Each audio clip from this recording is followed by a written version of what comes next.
Towers Falling, Chapter 19. History. On the whiteboard, Mr. Schmidt writes, Attacks on American Soil.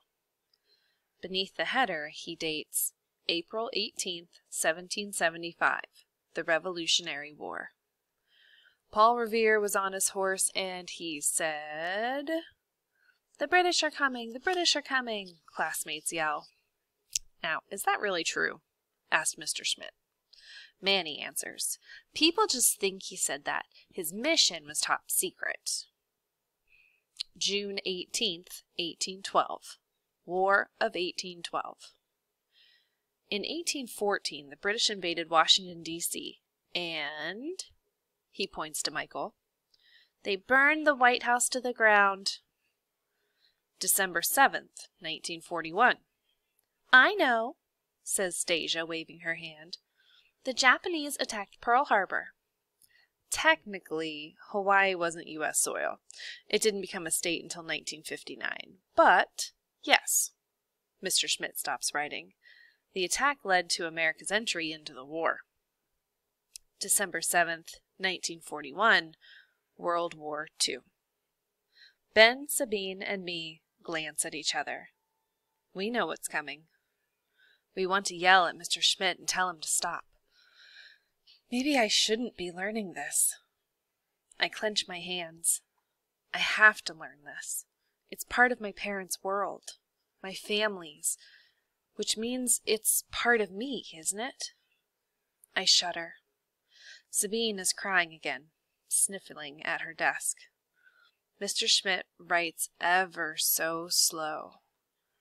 February 26th, 1993. World Trade Center bombing. I'm surprised. I was expecting September 11th, 2001. Other attacks on American soil were by nations. This is the first transnational terrorist attack on the World Trade Center. You mean they tried to bring down the towers before? Asked Stasia. Yes, with a truck bomb. It failed. Mr. Schmidt turned back to the whiteboard. September 11th, 2001. He puts down the marker. His shoulders slump, and his back curves. No one says a word. Mr. Schmidt turns, looking like an even older Yoda. Al-Qaeda terrorists attacked the World Trade Center and the Pentagon. We call them terrorists because they are not representative of a single nation. Instead, they're ideologues. Here's what that means. Ideologues are narrow-minded people, incapable of independent thought and critical thinking. So, since 2001, America has been engaged in a new kind of war. A war on terror. Angel raises her hand. Why do they hate us? I can't help groaning. My head aches. Ben, his back ramrod straight, seems frozen, staring at the whiteboard. Sabine's elbows are on the desk. Her palms cover her eyes, her fingertips touching her scarf. Mr. Schmidt isn't answering Angel's question. It's like his stomach is tied in knots. He's all choked up. I scowl. He should be tough. Tougher. Tell us the whole story. Behind my closed lids, I see floors collapsing. Great gusts of gray dust, smoke rise. Seconds, mere seconds, for the building to squish, squash, layer by layer, with tumultuous roaring, everything and everyone. I'm sick of Mr. Schmidt, sick of all he and all these other Brooklyn teachers have to say. History is dead, not alive. It doesn't mean anything if they don't teach the whole story. In my mind, I see overlapping circles, connections. I see Ray's cutout dolls, 5 of us, Ray, Lita, me, and Ma. Pop is barely holding on. All 4 of us trying to raise him high. I'm angry. September 11th broke something in Pop. How come Pop never told me? Why isn't Mr. Schmidt telling me that? How could anyone hate my Pop? Hate Americans so much? Fierce, I push against the desk. My chair bangs, clangs to the floor. I leave. I walk out. I don't like this school anyway. Deja! Deja! Mr. Schmidt's voice snaps at my heels. Chapter 20.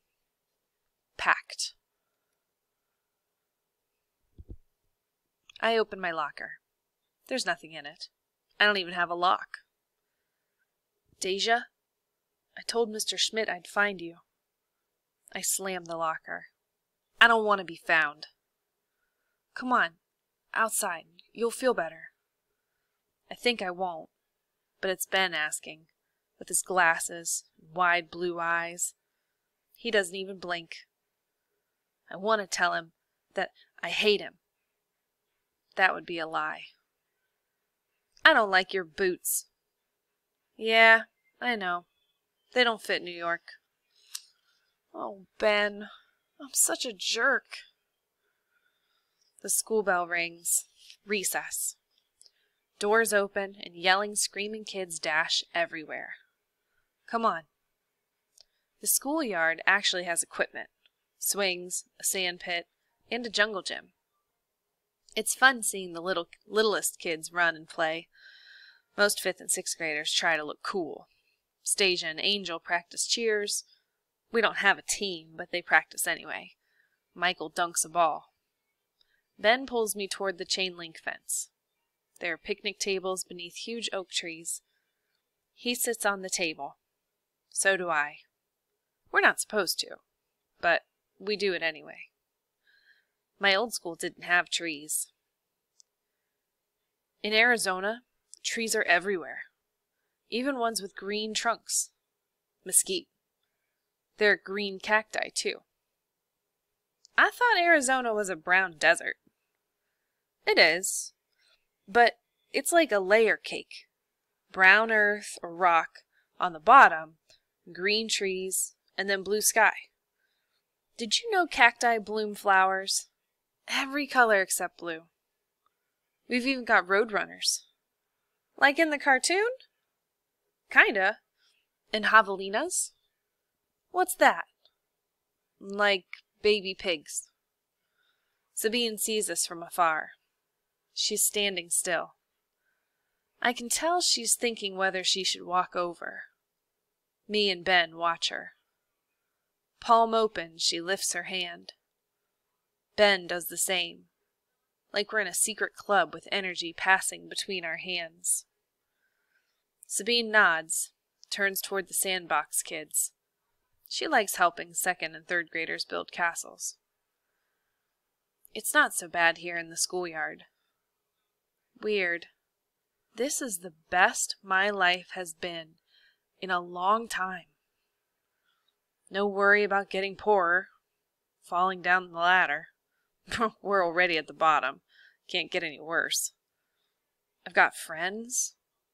Good teachers. I like Brooklyn Collective Elementary. Am I going to mess things up? Ben, I've got to go see it. I've got to walk across the bridge. Ben stares at his boots. Folks did that. Walked out of New York. Over the bridge. Well, I'm going in. It'll take all day. I don't care. Pop worked in a tower. There's nothing to see, Deja, Ben whispers. There's that new building. I'll see that. The Freedom Tower. It's called the Freedom Tower. How do you know so much? My dad talks about the towers all the time. It's why he joined the Marines. Why he went to Afghanistan. I rub my forehead. It hurts. Too much information. Too many pictures cloud my mind. Wait till Saturday, Deja. I can't. It's only 2 more days. Saturday I'll have to bring Ray and Lita. I inhaled deep. I'm gonna skip school. I've never done it before, honest. But I'm gonna do it tomorrow. Head slowly bobbing, Ben declares. I'm coming with you. We'll take the subway. I don't have any money. I got money. Sure, rich boy. Ben elbows me. Don't be mean. I'm sorry.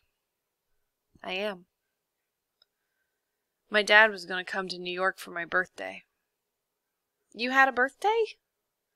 He sent me $50. Mom said he loves somebody else. Not a kid, a grown-up. He might get another wife. I want to hug Ben, but he might think that I like him. I just like him. I pat his back. I'm sorry, Ben. On the last pat, I let my hand stay for a few seconds. I can feel the bones in Ben's back. He's thin, a cross between a sidekick cowboy and a weak soldier. But he's strong inside. Ben pushes his glasses high onto his nose. I'll meet you at 9 a.m. after school starts. We'll take the subway. I'll buy lunch. Thanks, Ben. It would have taken hours to walk. He grins. Too bad we don't have a horse. Trust you on a horse? Ben lightly punches my shoulder. You'd get me thrown off. I run. Ben chases me. Sabine, help! I yell. She stands waving. I stop, and Ben crashes into me. We both laugh. He pulls my arm. I twist, dash, he catches me. Like crazy windmills, the two of us smack each other's palms. It's been weeks since we've acted silly. Is this growing up? Less silliness? Maybe I'm already grown, even though my body's small. All I know is I'm more grown than my parents and teachers think I am. What I feel and know and my body don't match. It isn't just the video's fault. It's my whole life. I'm 10, 11 next year. I've got to know enough to help Ray and Lita. To help Pop.